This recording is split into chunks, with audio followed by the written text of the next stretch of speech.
Capítulo 34. Normalmente, 1 o 2 veces cada verano en aquellos años y vacaciones que le parecían ahora tan distantes, cuando su mujer seguía pautas normales y reconocibles, Ricky hacía una reserva con uno de los viejos y consumados guías de pesca que operaban en las aguas de Cape Cod para encontrar róbalos y bancos de anjovas. No era que se considerara un pescador experto y tampoco estaba especialmente dotado para las actividades al aire libre, pero le gustaba salir en una pequeña embarcación abierta a primera hora de la mañana, cuando la niebla todavía cubre el océano gris, y sentir aquel frío húmedo que desafiaba los primeros rayos del sol en el horizonte, mientras el guía pilotaba el esquife por canales, bordeando bancos de arena hasta las zonas de pesca. Y lo que le gustaba era la sensación de que, entre las olas siempre cambiantes, el guía sabía en qué parte había peces, incluso aunque se escondieran en las aguas profundas. Lanzar un cebo a través de tanto espacio frío, con tantas variables como la marea y la corriente, la temperatura y la luz, y saber encontrar el objetivo, era algo que Ricky, el psicoanalista, había admirado y encontrado siempre fascinante. Al reflexionar en su apartamento de Nueva York, pensó que se había embarcado en un proceso muy parecido. El cebo estaba en el agua. Ahora tenía que lograr que la presa tragara el anzuelo. No creía que fuera a tener más de una oportunidad con Rumpelstiltskin. Después de enfrentarse a sus hermanos pequeños, se le había ocurrido que podía huir, pero no le serviría de nada. Se pasaría todo lo que le quedaba de vida sobresaltándose con cada ruido en la oscuridad, nervioso al escuchar cualquier cosa detrás de él, temeroso de cada desconocido que entrara en su campo de visión. Una vida imposible, siempre escapando de algo y de alguien imposible de percibir, siempre con él, rondando cada paso que diera. Sabía, con toda la certeza que podía saber, que tenía que vencer a Rumpelstiltskin en esta fase final. Era el único modo de recuperar el control sobre algo parecido a la vida que esperaba vivir. Pensó que lo conseguiría. Los primeros pasos de su plan ya habían tenido lugar. Podía imaginarse la conversación que estarían manteniendo los hermanos en ese mismo instante, mientras él permanecía en aquel apartamento de alquiler. No sería por teléfono. Tendrían que reunirse, porque querrían verse para asegurarse de que estaban a salvo. Habría voces levantadas, también unas cuantas lágrimas y un enfado considerable. Quizás incluso insultos y acusaciones. Todo les había ido sobre ruedas al cobrarse su venganza contra todos los objetivos de su pasado. Solo uno había salido mal, y ese uno era ahora origen de una ansiedad importante. Podía oír la frase, «¡Tú nos metiste en esto!», gritada en la habitación hacia el psicópata que tanto significaba para ellos. Ricky pensó, con cierta satisfacción, que esa acusación contendría pánico, porque había conseguido abrir una brecha en los vínculos que unían al trío. Por muy persuasiva que hubiese sido la necesidad de venganza, por muy astuta que hubiese sido la conspiración contra Ricky y todos los demás, había un elemento que Rumpelstiltskin no había previsto. A pesar de su compulsión a secundarlo, los 2 hermanos menores seguían aspirando a llevar una vida convencional, normal a su propio modo. Una vida en el escenario y una vida en los tribunales, siguiendo ciertas reglas y restricciones reconocibles. Rumpelstiltskin era el único de los 3 que estaba dispuesto a vivir fuera de todo límite, pero los otros no, y eso los volvía vulnerables. Ricky había descubierto esa diferencia y sabía que era su mejor baza.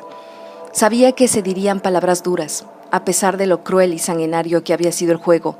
En realidad los empujones, disparos y asesinatos habían quedado a cargo de uno solo de ellos. Arruinar una reputación o destrozar unas cuentas de inversiones eran trabajos bastante desagradables, pero en ellos no se vertía sangre. Había habido una separación de las maldades y las más obscuras habían quedado en unas únicas manos. Esos trabajos habían recaído en el señor R. Del mismo modo que había soportado el peso de las palizas y la crueldad cuando crecían, la violencia en sí era cosa suya. Los demás solo le habían ayudado y cosechado con ello la satisfacción psicológica que proporciona la venganza. Era la diferencia entre quién facilita las cosas y quién las lleva a cabo. Pero ahora se daban cuenta de que su complicidad se había vuelto en su contra. Creían que les había salido bien, pero no ha sido así. pensó Ricky. Sonrió para sus adentros. Decidió que no había nada tan devastador como darse cuenta de que ahora eres el perseguido cuando estás acostumbrado a ser el perseguidor. Y esa era la trampa que había preparado, porque ni siquiera aquel psicópata dejaría de intentar recuperar la posición de superioridad que tan natural le es a un depredador. La amenaza a Virgil y a Merlín lo empujaría en esa dirección. Los pocos jirones de normalidad que conservaba el señor R eran lo que lo conectaban con sus hermanos. Si en lo más profundo de su mundo psicopatológico quedaba algún vínculo con la humanidad, procedía de su relación con ellos. Estaría desesperado por protegerlos. Ricky se dijo que, de hecho, era sencillo. Había que asegurarse de que el cazador creyera que está cazando, acercándose a la presa, cuando en realidad estaba siendo conducido a una emboscada. Una emboscada basada en el amor, pensó, con cierta ironía. Encontró un papel y se esforzó un rato con un poema. Cuando le quedó como quería, llamó a la sección de anuncios del Village Voice. De nuevo, como antes, se encontró hablando con un empleado. Le dio algo de conversación, como había hecho en otras ocasiones, pero esta vez procuró hacerle unas preguntas clave y proporcionarle información vital. Perdone, pero si estoy fuera de la ciudad, ¿puedo llamar y recibir igualmente las respuestas? Por supuesto, dijo el empleado. Solo tiene que marcar el código de acceso. Puede llamar desde cualquier sitio. Fantástico, contestó Ricky. Verá, es que este fin de semana tengo que atender unos asuntos en Cape Cod, así que me voy allí unos días y quiero seguir recibiendo las respuestas. No será ningún problema, aseguró el empleado. Espero que haga buen tiempo. Han pronosticado lluvia. ¿Ha estado alguna vez en Cape Cod? En Provincetown. Hay mucha marcha el fin de semana después del 4 de julio. Ni que lo diga, corroboró Ricky. Yo siempre voy a Wellfleet, o por lo menos eso hacía antes. Tuve que vender la casa. Liquidación total por incendio. Ahora voy a ir para arreglar unas cuestiones pendientes y después de vuelta a la ciudad y a toda esta rutina. Ya, ojalá tuviera yo una casa en Cape Cod. Es un sitio especial. Ricky hablaba con cuidado, pronunciando despacio cada palabra. Solo vas en verano, tal vez un poco en otoño y primavera, pero cada estación te acaba calando a su modo. Se convierte en tu hogar. Más que un hogar, en realidad. Un lugar para empezar y terminar. Cuando muera, quiero que me entierren allí. Yo solo puedo desearlo, aseguró el empleado, algo envidioso. Quizá algún día, respondió Ricky, y se aclaró la garganta para decir el mensaje que deseaba publicar en la sección de clasificados. Lo había incluido bajo un discreto titular, buscando al señor R. ¿No querrá decir señor Regio?, preguntó el hombre. No, contestó Ricky. Señor R está bien. A continuación, pronunció lo que esperaba fuera el último poema que tuviera que componer nunca. Está aquí, está allá. Vete a saber. En cualquier parte puede aparecer. Puede que a Ricky le guste vagar. Puede que haya vuelto a su hogar. O quizá Ricky se quiera ocultar para que no lo puedan encontrar. Un viejo lugar o un nuevo lugar. Ricky siempre logrará escapar. Y aunque lo busque con apuro, el señor R nunca sabrá seguro. Cuando Ricky puede estar presente, no como amigo, sino como oponente, para sembrar la muerte y el mal y provocar de alguien el final. Vaya, dijo el empleado con un silbido largo y lento. ¿Y dice usted que se trata de un juego? Sí, respondió Ricky, pero no habría mucha gente dispuesta a jugarlo. El anuncio se iba a publicar el viernes siguiente, lo que dejaba a Ricky poco tiempo. Sabía lo que pasaría. El periódico llegaría a los kioscos la noche anterior y sería entonces cuando los tres hermanos leerían el mensaje. Pero esta vez no contestarían en el periódico. Ricky supuso que sería Merlín, con sus tonos bruscos y exigentes de abogado y unos modales indirectamente amenazadores. Merlín llamaría al supervisor de los anuncios y descendería con rapidez por la jerarquía del periódico hasta encontrar al empleado que había recibido el poema por teléfono. y le preguntaría a fondo sobre el hombre que llamó, y el empleado recordaría enseguida la conversación sobre Cape Cod. Ricky imaginó que a lo mejor el hombre incluso recordaría su comentario de que le gustaría que algún día lo enterraran ahí. Un pequeño deseo, en cierto sentido, pero que tendría mucho significado para Merlín. Después de obtener la información, la transmitiría a su hermano. Luego, los tres volverían a discutir. Los dos hermanos pequeños estaban asustados, probablemente como nunca desde que eran niños y su madre los abandonó al suicidarse. Querrían acompañar al señor R en su búsqueda, sintiéndose responsables del peligro y también culpables de que tuviera que cuidar de ellos una vez más.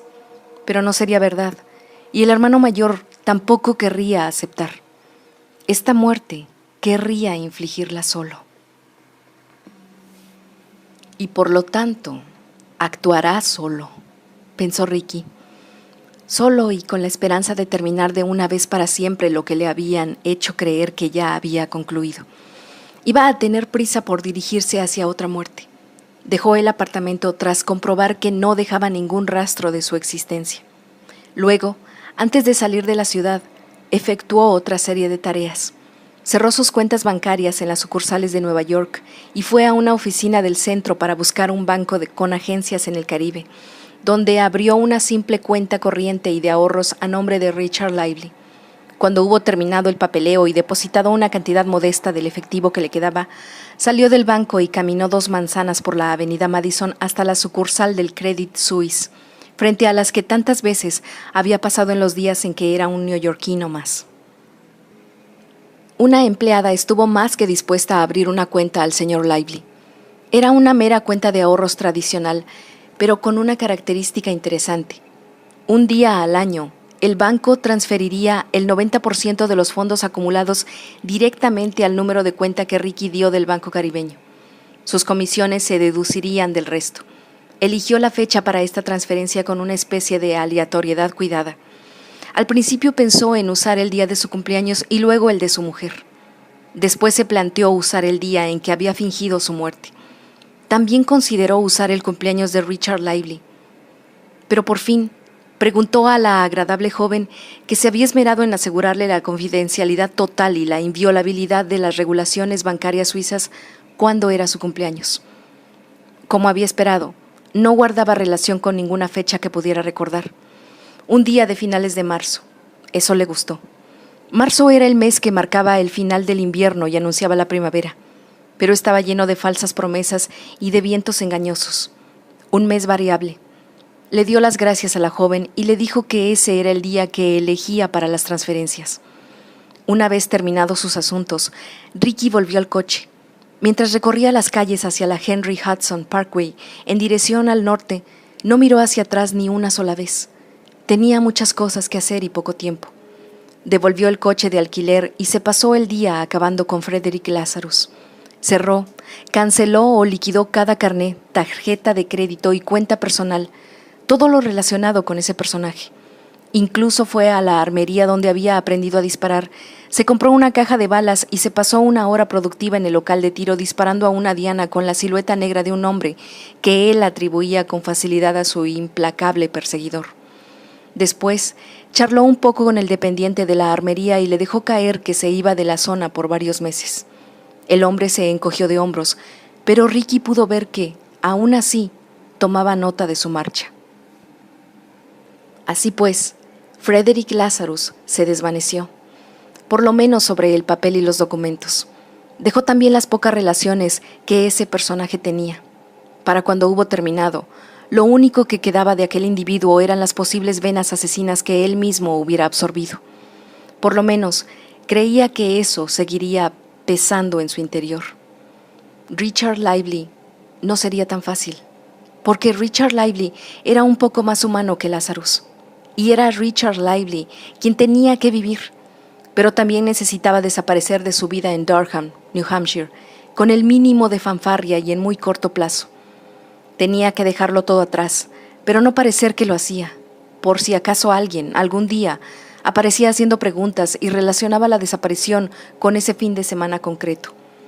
Consideró este dilema y pensó que el mejor modo de desaparecer es dar a entender lo contrario. hacer creer a la gente que tu marcha es solo temporal. La cuenta bancaria de Richard Lively permaneció intacta, con un depósito mínimo. No canceló ninguna tarjeta de crédito ni carnet de biblioteca. Dijo el supervisor del Departamento de Mantenimiento de la universidad que un problema familiar en la costa oeste requería su presencia allí por unas semanas. El jefe lo comprendió, pero le comentó que no podía prometerle que el trabajo le esperaría, aunque haría todo lo posible para que no lo ocupara nadie. Tuvo una conversación parecida con sus caseras, a las que explicó que no estaba seguro del tiempo que estaría fuera. Pagó el alquiler de un mes extra por adelantado. Se habían acostumbrado a sus idas y venidas y no dijeron demasiado. Aunque Ricky sospechó que la mujer mayor sabía que no volvería nunca, sencillamente por la forma en que lo miró y asimiló todo lo que decía. Ricky admiraba esta cualidad. Le pareció que era una cualidad típica de New Hampshire aceptar aparentemente lo que otra persona dice mientras se comprende la verdad subyacente. Aún así, para subrayar la impresión de que iba a regresar, aunque no le creyeran del todo, dejó todas las pertenencias que pudo.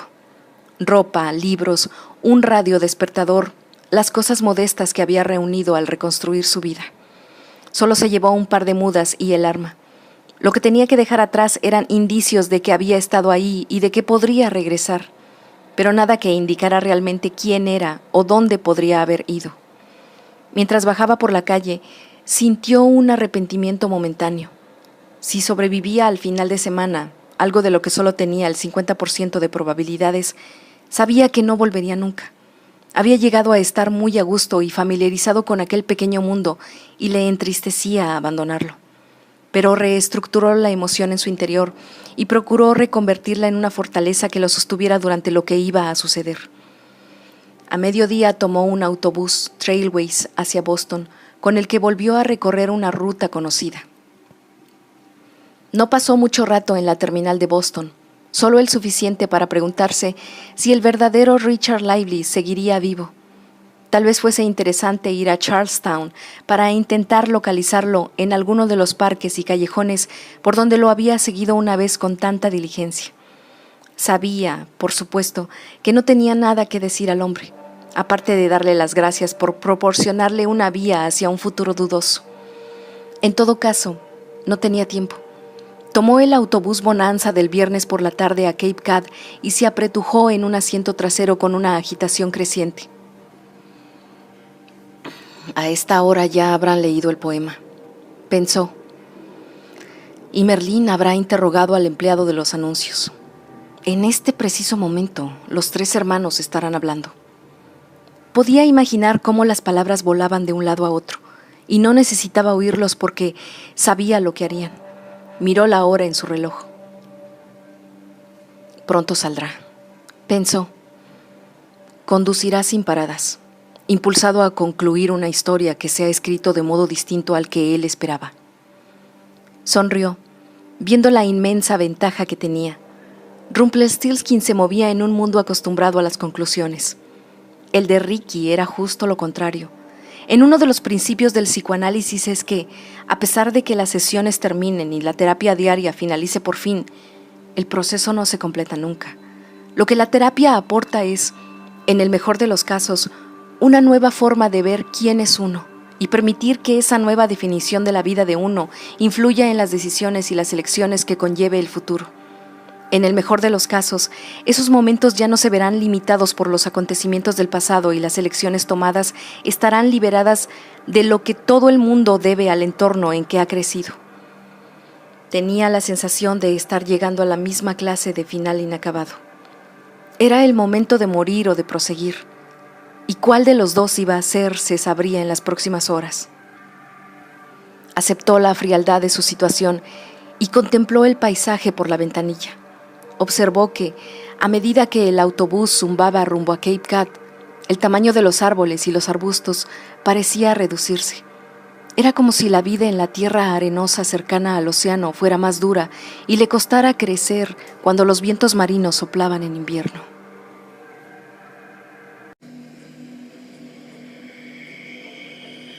Una vez fuera de Provincetown, en la carretera 6, Ricky vio un motel que todavía no había colgado el cartel de completo debido.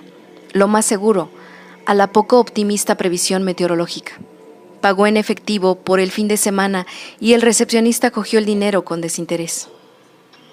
Ricky supuso que lo tomaba por un confuso empresario de mediana edad de Boston que se había rendido por fin a sus fantasías e iba a esa ciudad de alborotada vida nocturna en verano para unos días de sexo y culpa. Ricky no hizo nada por contradecir tal suposición y, de hecho, preguntó al recepcionista por los mejores clubes de la ciudad, la clase de sitios donde los solteros iban a buscar compañía. El hombre le dio algunos nombres y no preguntó nada. Ricky encontró una tienda de artículos de acampada y compró más repelente de insectos, una linterna potente y un capote verde oliva mayor de lo normal. También compró un sombrero de camuflaje de ala ancha que tenía un aspecto ridículo, pero que llevaba cosida al ala una mosquitera que cubría la cabeza y los hombros. De nuevo, la previsión meteorológica para el fin de semana le era favorable. Humedad, tormentas eléctricas, cielos grises y temperaturas cálidas. Un fin de semana horrible. Ricky dijo al dependiente que aún así iba a cuidar un poco del jardín, lo que en ese contexto confirió un sentido de normalidad a cada una de las compras. Regresó fuera y vio cómo por el oeste crecía lo que supuso sería una gran frente de nubes de tormenta. Prestó atención para intentar oír el estruendo distante de los truenos y vio un cielo gris que parecía señalar la llegada de la noche. Percibía el sabor de la inminente lluvia y apresuró el paso para efectuar sus preparativos. El día se prolongó con una luz que no desaparecía, como si compitiera con las condiciones meteorológicas que avanzaban hacia él. Cuando llegó a la carretera que conducía a su antigua casa, el cielo había adoptado un extraño tono amarronado. El autobús que recorría la carretera 6 le había dejado a unos 3 kilómetros y había corrido la distancia sin problemas. La mochila con las compras y el arma a la espalda. Recordó haber efectuado la misma ruta casi un año antes y se acordó de cómo le costaba respirar, cómo sus pulmones absorbían el viento debido al pánico y a la impresión de lo que había hecho y lo que aún le faltaba hacer. Este trayecto era extrañamente distinto. Notaba una sensación de fortaleza y, al mismo tiempo, otra de aislamiento con un matiz de complacencia, como si no corriera hacia donde había dejado tantos recuerdos, sino hacia uno que significaba un cambio. Cada paso de ese recorrido le resultaba familiar y, aún así, surrealista, como si existiera a un nivel distinto de existencia. Aceleró el paso, contento de estar más fuerte que la vez anterior, rogando que ningún antiguo vecino apareciera por un camino de entrada y viera al difunto corriendo hacia la casa incendiada. Tuvo suerte. La carretera estaba desierta a la hora de la cena. Enfiló el camino de entrada, redujo el paso a una caminata y quedó oculto tras los grupos de árboles y los arbustos que crecen con rapidez en Cape Cod durante los meses de verano. No sabía muy bien qué esperar. Se le ocurrió que el pariente que hubiera logrado hacerse con su finca podría haber limpiado el área, empezado incluso a construir otra casa. Su carta de suicidio indicaba que la tierra se entregara a un grupo de protección del medio ambiente, pero suponía que, cuando los miembros de su lejana familia se hubieran enterado del valor real de ese excelente terreno edificable en Cape Cod, eso habría quedado paralizado por los pleitos. La idea le hizo sonreír, porque le pareció irónico que personas a las que apenas conocía pudieran disputarse su finca, cuando él había muerto meses atrás para proteger a una de ellas del hombre que seguramente se dirigía hacia allí esa noche. Cuando salió de entre los árboles, vio lo que esperaba, los restos de su casa calcinada.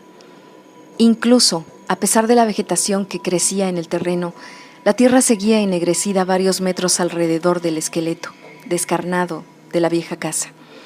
Ricky se acercó hacia donde había estado la puerta principal a través de los hierbajos de lo que tiempo atrás había sido su jardín. Entró y recorrió despacio las ruinas de la casa. Incluso pasado un año, le pareció oler la gasolina y la madera quemada, pero enseguida comprendió que su imaginación estaba jugándole una mala pasada.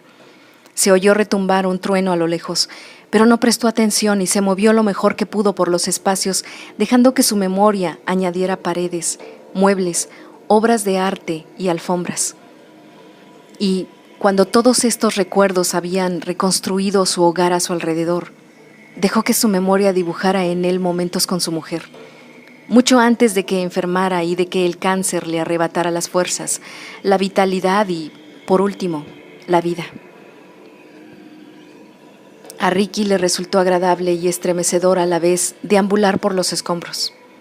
Era, de modo extraño, tanto un regreso como una partida, y se sentía un poco como si fuera a emprender algo que lo llevaría a un lugar muy distinto y que, por fin, podría despedirse de todo lo que el doctor Frederick Starks había sido y prepararse para recibir a la persona que surgiera de la noche que se cerraba deprisa a su alrededor. El sitio que esperaba encontrar lo estaba aguardando justo a un lado de la chimenea central del salón. Un bloque de techo y unas cuantas vigas gruesas de madera habían caído al lado formando una especie de cobertizo decrépito, casi una cueva. Ricky se puso el capote, se encasquetó el sombrero con la mosquitera y sacó la linterna y la pistola de la mochila. Después retrocedió hacia la oscuridad de los escombros, se escondió y esperó a que llegaran la noche, la tormenta que se acercaba y un asesino.